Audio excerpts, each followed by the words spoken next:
We just want to thank you for joining us today as we discuss the third piece of the armor found in Ephesians 6:15, which says, "And your feet shod with the preparation of the gospel of peace," in the King James Version.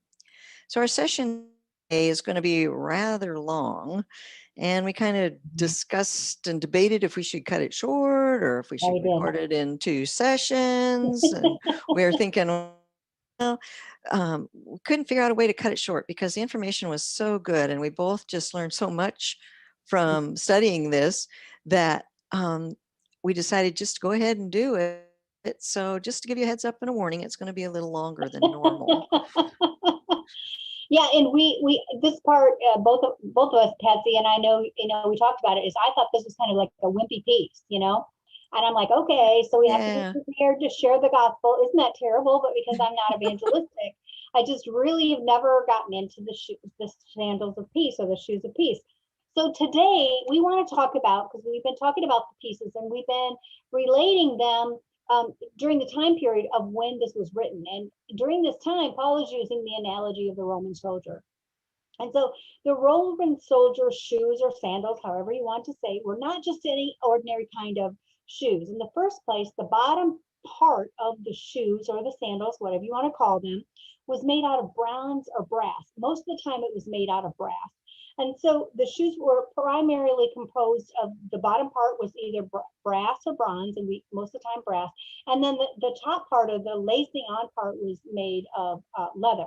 And so they also had, these sandals were 2 pieces. They actually had the piece that we would say comes up over the shin that they called the greaves. And so the shoe was really a 2-piece piece of equipment.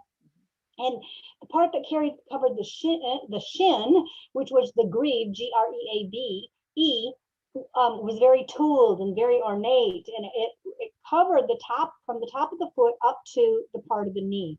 And it was held together by durable leather, and the bottom of those shoes had big spikes in the bottom, which sometimes I think about and sometimes I don't, but they say somewhere between 1 and 3 inches of spikes to the bottom of the shoe. So it kind of gives a new meaning to the idea of killer shoes, right? That's what I thought. Oh, wow, that is interesting. Yeah. So according to Paul, peace is an awesome weapon. We don't always think of certain pieces of our armor as a weapon. We would never think of our shoes as an offensive weapon. We might think of it as a defense, the ability to run away, right? Or to stand. But it's a defensive and an offensive weapon. And our peace will not only protect you, peace is also this brutal weapon, which we're going to talk about, which I thought was really exciting when we learned about it. So when it's used correctly, it keeps our spiritual foes where they belong, under our feet. And how does that work? We're glad you asked, right? Because Patsy's going to take it from here. Well, we can notice in it that Paul says, "and having your feet shod," and that word shod is derived from the Greek word hupodemiai, or demiae. And it is a compound of the words hupo and dio. And the word hupo means under, and dio means to bind together. So it's taken together as one word. And this conveys the idea of binding something very to the bottom of one's feet. So this is not a picture of a loosely fitting shoe flopping around, or a cute little strappy sandal. It's a solid shoe. It's something that had support and gives that support. And our verse goes on to say the preparation, and tongue-tied. And this word comes from toy mason, the Greek word toy mason, and it has the idea of readiness or a preparation. And so, however, when it's used in connection with the Roman armor, it can also portray men of war who had shoes tied on very tightly and had a firm foundation. So their shoes were going to stay in place. They weren't going to be going anywhere.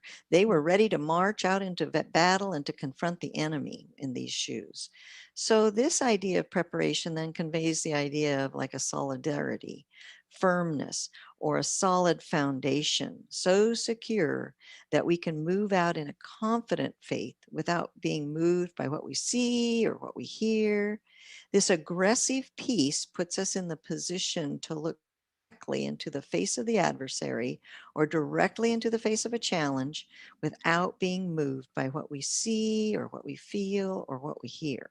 Yeah.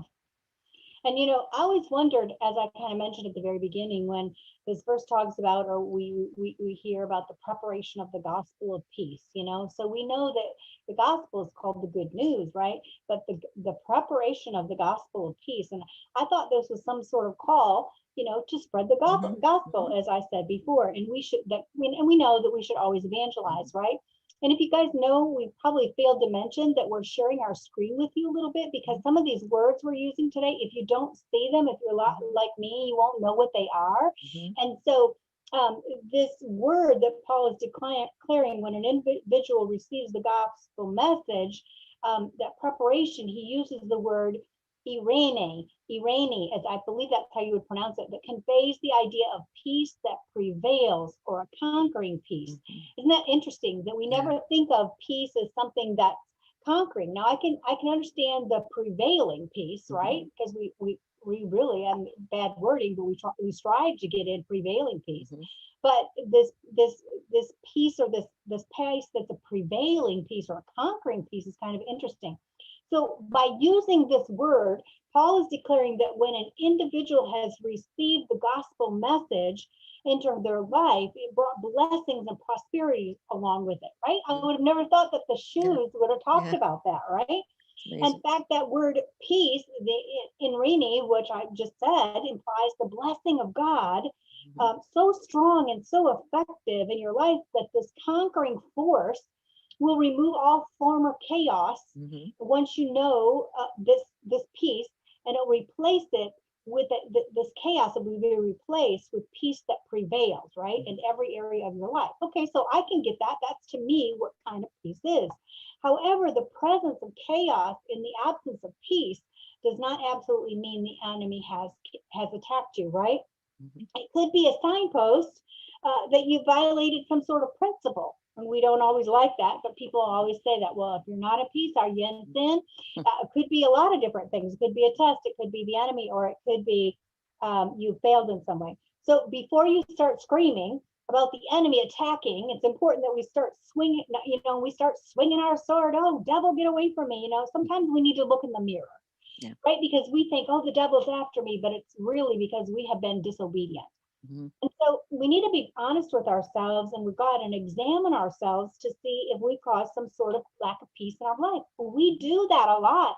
We are our own cause of our own lack of peace, right? A lot. So you see, God's got a perfect plan for us, and we live in this we can live in this mhm, prevailing, conquering peace that should dominate our life. mhm, So when this kind of peace is firmly fixed in our minds, right, our emotions and in our soul, there's little that the devil can do, because when we're fixed in this peace, how can he get you out of peace when you're so anchored in peace? mhm, So there's not anything that the enemy can do to force us or move us out of that place when we choose to live in peace. This kind of peace gives us a firm foundation. So that makes more sense why our shoes is mhm. more of a foundation. So this is starting to make sense to me. So no matter what comes against you, no matter how hard the enemy hits you, God's prevailing and conquering peace will hold you Mhm. in place. I thought that That's was right. really cool. So good. Yeah, So let's talk a minute about the two kinds of peace. yeah. There's peace that is defensive, and then a peace that's offensive or Mhm. offensive. Oh, but it's not offensive that way. It's on the offense. So you're on the offense like on a football team. Peace with God. It's what we experience when we come to know the Lord and when we have a salvation experience. And this is the peace with God that is the birthright of every believer. We can have this peace of God without experientially knowing the peace of God. Yep. Many are at peace with God by virtue of their conversion experience, but they're not walking in the peace of God. Yeah. So instead of being dominated by this prevailing, conquering peace that passes all understanding, they Right. walk in constant fretfulness and anxiety and worry and all kinds of turmoil in their life. Mhm. Sometimes it gets very chaotic, and they're trying to figure out how to get out of this chaoticness in their life. And so this is the reason that the that peace has been given to us as a weapon. The peace of God is a protective peace, Mm. Peace. Yeah. Protects us from fretfulness and from anxiety and worry and everything else that the devil might try to use to disturb our enjoyment or of an abundant life. Exactly.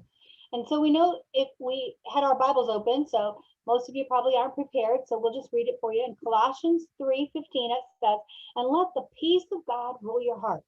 So when we allow God's peace to rule in our hearts, the word rule is a key to understanding this Mhm. overcoming, this conquering and dominating supernatural peace of God. And I'm going to go ahead and share my screen with you again and show you this word. This word is brabeo, I would pronounce. Patsy, is that what you'd say? I think Brabeo? so. Yeah.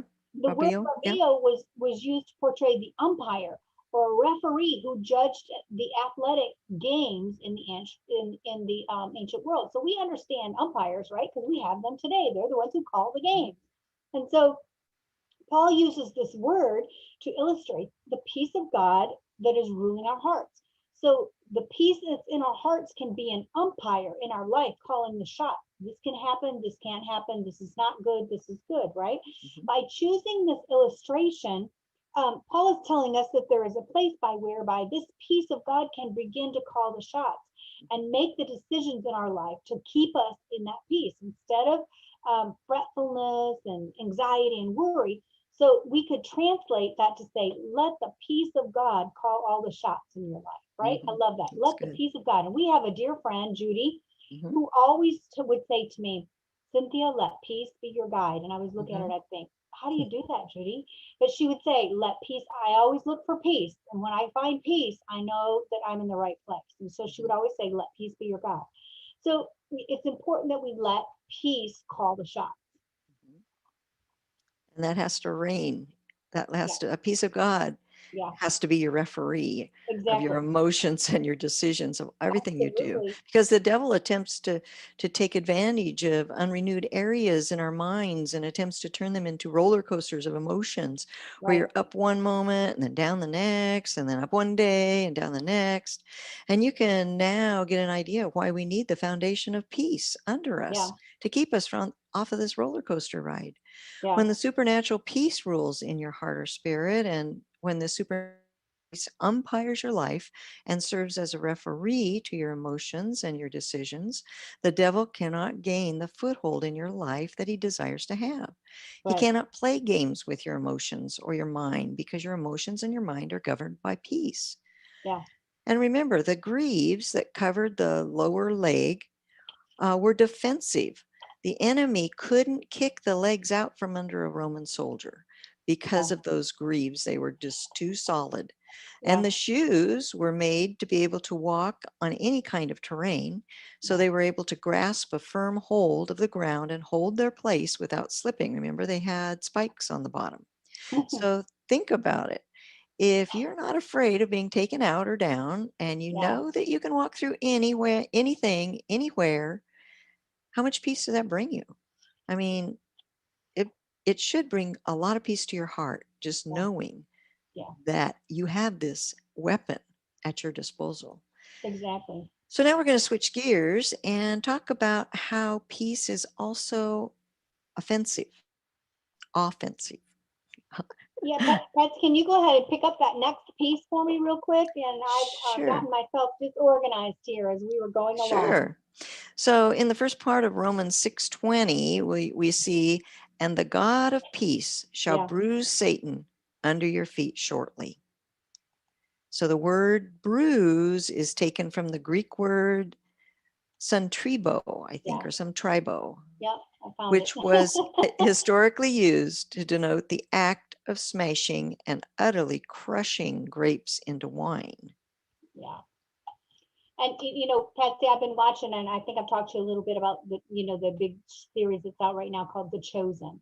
And Mm-hmm. there's a scene in which Eden, who is Simon Peter's wife, and Mm-hmm. she's crushing grapes, and we Mm-hmm. all know the funny when Lucy is out crushing grapes, right? But Mm-hmm. you think about that Centribo, when it talks about us crushing the enemy under our feet, it's the same picture, just Mm-hmm. like they were crushing those grapes, way back then. And so it's a more fully of the snapping and the Mm-hmm. crushing and the breaking, and it's really even a picture of crushing of bones, which Mm-hmm. as females we're not really into that violent stuff. But when we think about the enemy, I mean, it's Mm-hmm. not just bruise like, oh, I smacked you and I left a little black and white bruise. It's a Mm-hmm. crushing even to the place Mm-hmm. of bones. In fact, it's the picture of breaking bones so terribly that they can never be Yeah. repaired. And we can suppose this word means that's the power that we have in peace in our shoes, and we step on the enemy as we crush him to a place he can't be restored even in our lives, right? Mm-hmm. So Romans 16:20 teaches us that Satan's only rightful position, I love that, isn't that Yeah. great? That's His great. rightful position is under our feet, Mm-hmm. completely subdued. And that if that wasn't true, then what we would be saying is that Jesus didn't really win, and he Mm-hmm. did. So Mm-hmm. we really need to understand the power behind that, is that his rightful position is under our feet, and we need Mm-hmm. to have that confidence and that authority, and really that prevailing peace. He's like squished or smashed like grapes, and his bones Mm-hmm. are figuratively, like speaking, have been broken Mm-hmm. and crushed to pieces, which I think is kind of a little violent when we think about it that way, but it's really It's a the same really idea. good picture, though. Yeah. So the two words, is that what you have next, Patsy? We're going to talk about the two words. Um, I have, first of all, though, there's a part that talks about this Okay, is go ahead. done in cooperation with God. Yeah, yeah, Um, so alone, we're no match for our enemy, right. because he's very smart and cunning and crafty and is extremely strong. So we can't do it on our own, No, and if we think that, oh, well, he's supposed to be under my feet, so I'm going to do this all on my own. I'm strong enough. I can just walk We're around. no match for him, but God certainly is for us. For He can sure. be the one that leads, guides, and directs us. And we have to still maintain our humility to recognize that it's not in our own strength, it's in God's strength. Yeah. Because the scripture said, the God peace shall. And so Mm-hmm, it's a joint partnership that we have. mm-hmm, So we've talked about bruised and being crushing like grapes. mm-hmm. So why does it say shortly? Well, the word shortly is taken from the word Go takos. ahead. Yeah, let me go ahead and show that to him, Patsy, right there. Okay. And it depicts a picture of a large group of Roman soldiers marching through town. Their noise could be heard everywhere as they stomped and pounded the cobblestone and the Yeah, marble pavement in the streets. yeah, So takos is meaning to keep marching, yeah, marching, marching, marching, all the while pounding and clapping their heavy feet and spikes on the roadway. The clapping of their shoes upon the pavement or the stones served as a warning to the whole community. They were taught to stop for no one. If an old lady or someone fell in front of them, they didn't stop. They figured that was her problem, not theirs, and they would yeah. It's keep kind on of walking. intimidation, right? I mean, Yes, yeah, think about absolutely. the sound of those army Yes. or those Roman soldiers coming in the And you could of those hear them. spikes, Yeah, and hear them So, from probably miles away, hearing them yeah, coming. and I'm sure they use that for intimidation. Right, absolutely. So if the Exactly. devil wants to stand in front of you, if he attempts to oppose the work of God in your life, Hmm. then don't stop or move over. Right. Just keep marching, stomping, and pounding as you move forward to make him get out of your way or Yeah. get crushed under your feet shortly. Takos. Right. Go ahead, Patsy. Keep So going. so then how do we get this peace? Well, in the Colossians 3:16 it says, "Let the word of Christ dwell in you richly in all wisdom, teaching and admonishing one another in psalms and hymns and spiritual songs." So two words we're going to look at are dwell and Let me go ahead richly. and show that to them, Patsy. Here, I Okay? thought I had those here. I might So not have them on my screen. I apologize. Boy, I just did not do well that's okay. today. So I That's can take it okay. from here. I'm sorry. Okay? So dwell is actually taken from the word, and maybe I can't. In oiko, Was that how you would Noiko. say that? Yeah, Uh-huh. to take up Kyo. residence, right? Niko. Yeah. Yeah. So dwell means to take up residence. It's the idea of settling into a house and making yourself feel at home. Mm-hmm. Peace. And when God comes in, he settles in our heart, in us, right? Or peace needs to settle there. And then it goes on to say the word richly in that scripture says it's from the word plusios, plusios, plusios, something. Plasios. Patsy, you're better at it than I Plasao. am, right? Probably plasios. Yeah. Okay. And it carries the idea of extreme extravagance and luxurious living. So when we think about it, when we live in peace, it's dwelling in us, right? It's got its home there and it makes itself at home, but then it lives there and it lives there extravagantly and it lives there in luxurious living. Mm-hmm. Think about it, when we're at peace, how much better can that get? It doesn't matter what That's happens. right. I'm just fine. I Mm-hmm. think that's why, um, people who worry, they don't sleep, and all the Mm-hmm. different horrible other things that happen, when Yeah. they're not in peace.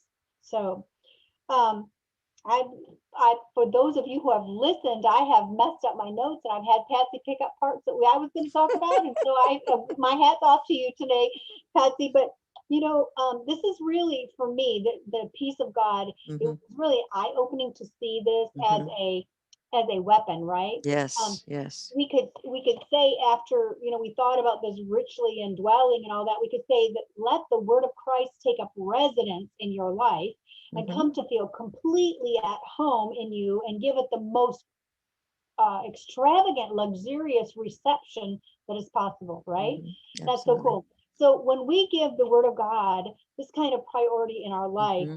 the peace of God will begin to rule. It will Mm-hmm. begin to umpire. Yep. It will begin to call the shots in your life, right? Mm-hmm. And it'll call the shots, as our friend says, let peace be your guide. Mm-hmm. And so we wanted to share this with you today because we really learned a lot from Mm-hmm. this teaching, as far as the shoes and what they mean. And I love the aspect of the soldiers that are coming forward in the intimidation. Yes. We think about peace in our life, how much intimidation that brings to the enemy. Mm-hmm. When we start moving forward in that peace, it really intimidates him.